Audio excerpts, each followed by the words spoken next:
Eunice de Souza remembers the old wrought iron gate and the cotton tree that managed only one flower every summer. She said, "I agree, perhaps enjoyment should have no object." In the second verse or the second stanza, we see that the speaker says this: "It was the sound of the shinai in a London flat that brought me scurrying back to catch this train to be again among these old hills, stray bougainville, and the peasant women with only a handful of berries to sell." In the second stanza, we see that the setting is in a London flat. There's a woman who is there in the flat, and she heard the sound of the shinai. The shinai is a musical instrument of Arabian or Indian origin, which is most commonly associated with the playing of tunes of marriage songs. The shinai is usually used to be played during weddings. The sound of the shinai brings back memories to her. This brings her scurrying back or rushing back or running back to catch the train and be again among the old and ancient hills. She could see the stray bougainville and the peasant women with only a handful of berries to sell.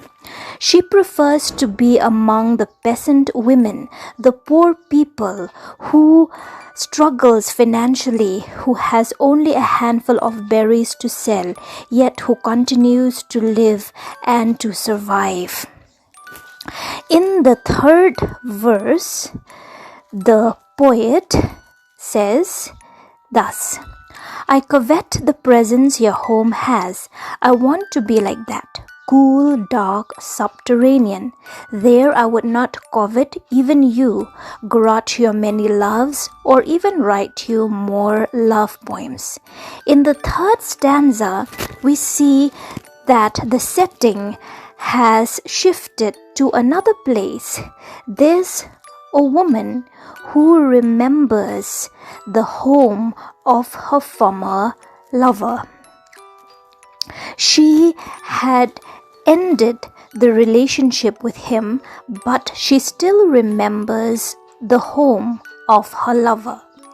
She wants to be like that home. In the words of the poet, cool, dark, subterranean. If she could get the presence that his home has, she would not covet or want to have even the lover himself. She would not grudge his many loves or even write him more love poems.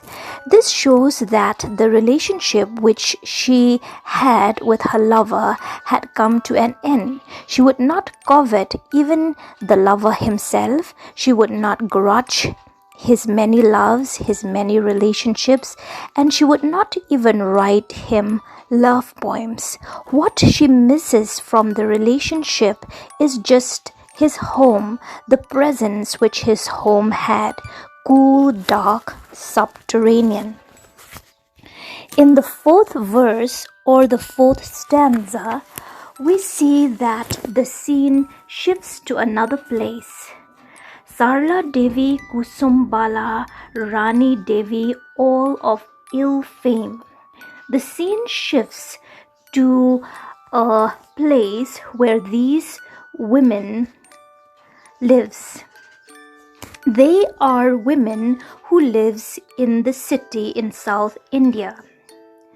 They are described as women of ill fame or women of bad reputation. They are probably prostitutes. The poem reads, "I read your story in the morning paper. You refuse to wear ankle bells worn for generations. You study law. You hear catcalls in the street.